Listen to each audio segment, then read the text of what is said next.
Bonjour à tous, ici l'expatrié. Aujourd'hui, un très grand retour en arrière avec Dragon Age Origins de BioWare qui date de 2009. Oui, 2009. Alors, un RPG à la troisième personne pour beaucoup.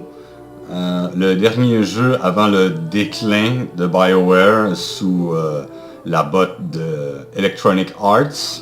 Bien sûr, certains ne sont pas d'accord avec ça du tout, mais pour beaucoup, c'est le cas. Alors, on va aller tout de suite dans le jeu.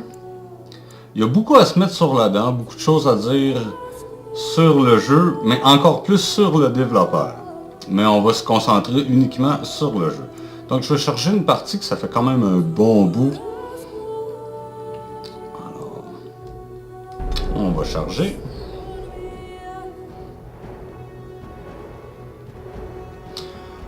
Un fait du jeu qu'il n'est pas parlé souvent, c'est qu'un jeu qu'on peut modifier. Plusieurs modes sont disponibles. Juste à regarder sur Nexus. Le site Nexus, bien sûr, encore une fois, pratiquement tout est en anglais. Mais c'est disponible, on peut changer le jeu à notre guise. Puisque c'est quand même assez vieux, des nouveautés pour les modifications, il y en a très peu. Mais on a beaucoup de choix. Alors bien sûr, moi mon jeu a été modifié. Donc habituellement c'est seulement que 3 autres personnes avec le personnage principal. Donc le chien en extra, ça c'est une modification. Comme vous pouvez voir, mes compagnons sont dans le très classique. Certains disent que les graphiques pour 2017 sont très... ont l'air vieillots. Moi je les trouve encore très décents. J'aime beaucoup la musique du jeu ainsi que les effets spéciaux. Comme le son quand on marche, c'est excellent. J'adore. La musique, ça me fait penser beaucoup au Seigneur des Anneaux, les derniers films qui sont sortis.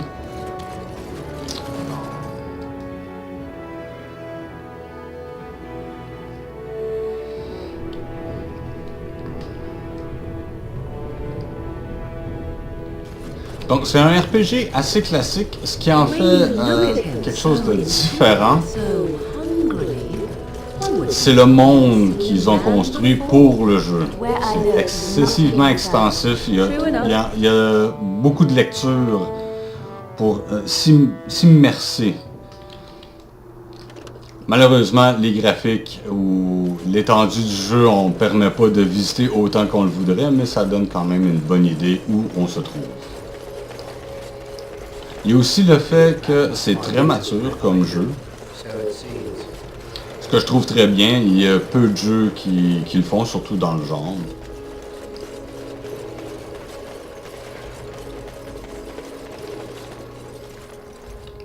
Les décors, je les trouve quand même assez bien.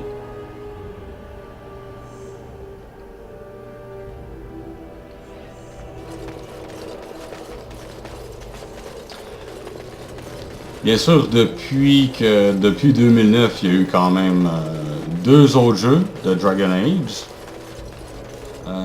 Le deuxième était très arcade. Et Dragon Age Inquisition, lui, ça tirait beaucoup plus sur le type roman. Donc on va faire un petit combat. On va aller se promener un peu pour trouver un petit peu le trouble.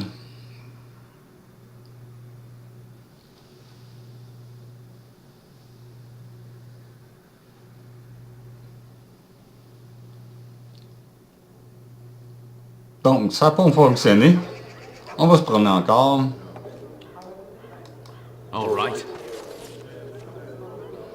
La carte du monde est ici. Donc, exemple... bon, ici. Et voilà. Oui, les combats sont aléatoires. Donc on ne sait pas qu'est-ce qui va arriver, mais ça fait partie du côté classique. Ici, on peut que contrôler notre... si on veut, on peut désirer donner des ordres, des commandes à nos compagnons. Donc, exemple, attaque ici. Ici, j'ai tout ma barre de mes magies et habilités.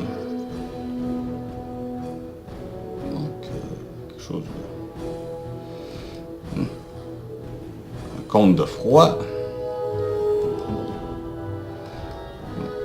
Attaque ici. Attaque ici. Et c'est parti.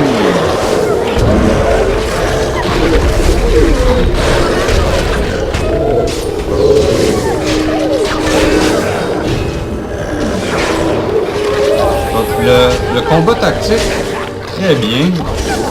J'adore ça. Ça a été très rapide, c'était seulement que des vues, donc puisque mes personnages sont assez puissants, j'ai pas eu besoin de forcer trop.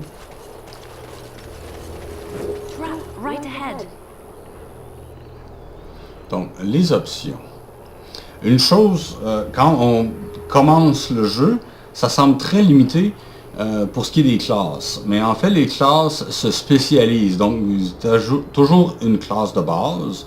Puis après, quand vous développez votre personnage ou vos compagnons, donc vous pouvez les spécialiser plus loin.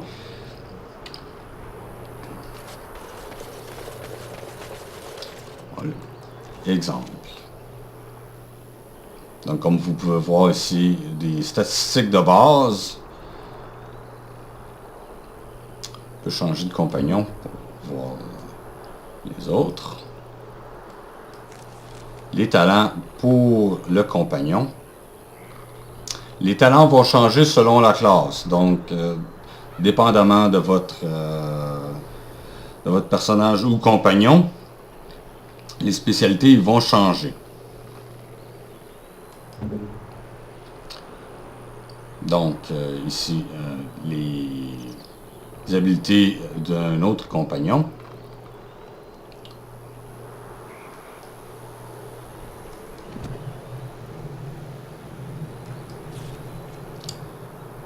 D'autres habiletés supplémentaires. On peut respécialiser si on a besoin, bien sûr. Mais encore là, si je me souviens bien, ça fait partie d'une modification au jeu. Donc on peut vraiment adapter le jeu à notre goût, puis ça c'est très bien. Ce qu'on ne peut pas faire dans les autres. L'inventaire, tout ce qui est de plus classique. Votre journal, savoir où est-ce qu'on s'en va, c'est toujours bien. La carte de la zone ou la carte du monde. C'est assez petit, on ne peut pas faire de l'exploration, exemple comme Fallout, puisque c'est vraiment pas le type de jeu, c'est très narratif, malgré qu'on a un choix de faire les quêtes qui sont propres à l'histoire de l'ordre qu'on désire. Donc ça laisse un peu de liberté. La rejouabilité du jeu aussi, quand on crée notre personnage, chaque personnage a un historique différent selon la race et bien sûr sa classe. Donc ça aussi c'est très bien, offre beaucoup. On peut passer vraiment des années à jouer et rejouer. Ici, c'est vraiment typique au jeu. C'est vraiment quelque chose de très spécial puisqu'on peut choisir comment l'intelligence artificielle agit avec les personnages. On peut tout régler comme on désire. Ça, c'est quelque chose qui manque dans les autres Dragon Age.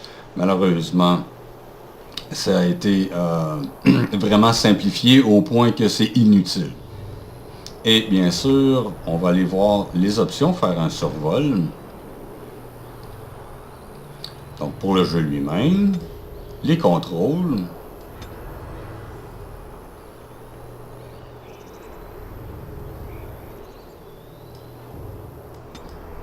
L'audio. La vidéo.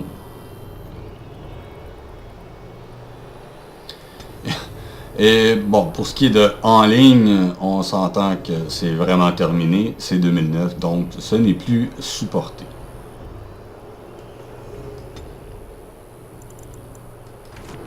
Donc, on va se promener encore un peu.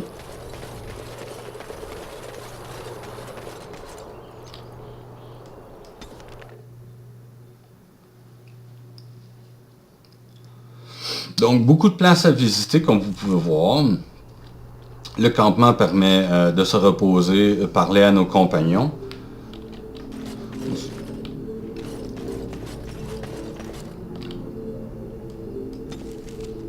Donc, le campement.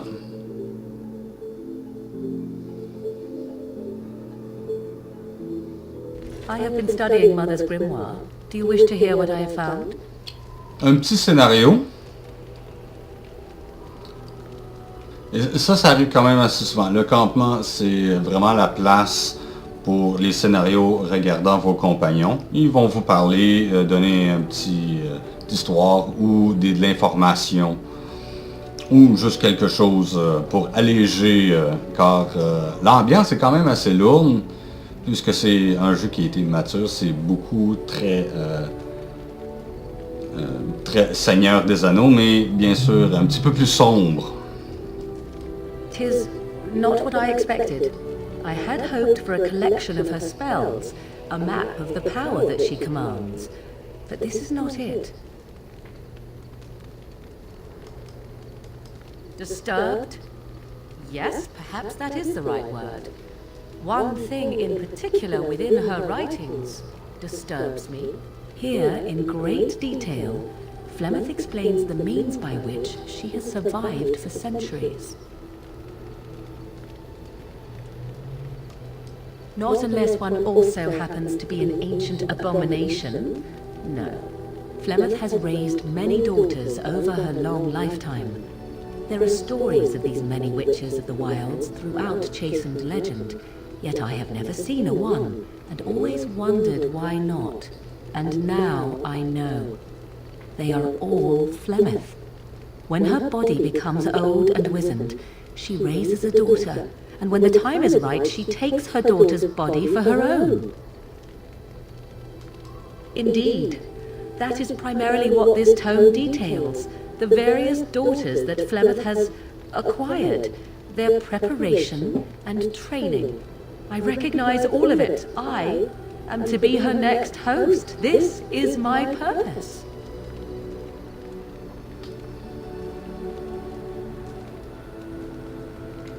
There is only one possible response to this. Flemeth needs to die. I will not sit about like an empty sack waiting to be filled. Flemeth must be slain, and I need your help to do it. Then what needs to be done is for you to go back to Flemeth's hut in the Kakari Wilds without me. If I am present when she is slain, I cannot be certain that she will not be able to possess my body right then, so I must remain at the camp. Confront her and slay her quickly. I doubt she will truly be dead even then, but it will take her years to find a new host and recover her power, if that is even possible. The thing I must have is her true grimoire. With it, I can defend against her power in the future. Everything else in her hut is yours. I am grateful. The sooner this can be done, the sooner it will set my mind at ease. Un excellent exemple de tout le travail a été fait pour la narration, les scénarios. Il y a beaucoup de lignes. Il y a pratiquement rien qui est uniquement du texte. Donc, comme vous pouvez constater, une production qui a eu beaucoup d'amour dedans pour créer ce monde-là. Puis, le jeu en tant que tel qui reste un RPG, tout ce qui est plus classique, reste quand même, l'exécution est pratiquement parfaite. Le jeu en tant que tel l'est pas, mais l'exécution, c'est phénoménal. je le recommande fortement. Déjà qu'il date de 2009. Ça prend pas une grosse machine. Puis beaucoup d'heures à mettre. C'est des heures et des heures de plaisir. D'un côté, vous avez un roman, d'un côté, vous avez un film, puis d'un autre côté, vous avez un jeu. C'est un 3 en 1. Je trouve ça vraiment bien. Les personnages, certains sont intéressants, d'autres moins, mais ça, c'est à peu près dans tout. Donc, vous n'avez pour tous les goûts. Même que le combat, malgré qu'il reste classique, vous avez le choix d'être en temps réel ou encore un petit peu plus stratégique. La caméra le permet, ce qui est bien. Donc, très flexible comme jeu, modifiable, ce que je trouve vraiment dommage qu'il n'y a pas eu plus qui a été dit à ce propos-là, car les autres Dragon Age, ils n'ont pas la même qualité, vraiment pas. Mais c'est très différent aussi, beaucoup plus linéaire, puisque lui nous permet de faire tout dans un ordre différent. Inquisition est beaucoup plus vaste, semble libre, mais il y a beaucoup de choses qui sont du tape à l'œil, malheureusement. Ici, tout est là pour une raison. Tout est expliqué. Si on ne le lit pas, on se le fait dire. On a toujours un scénario ou un parchemin. Donc, fortement recommandé. C'était Dragon Age Origins de 2009. Donc, si vous aimez le contenu, s'il vous plaît, inscrivez-vous. Puis, à la prochaine.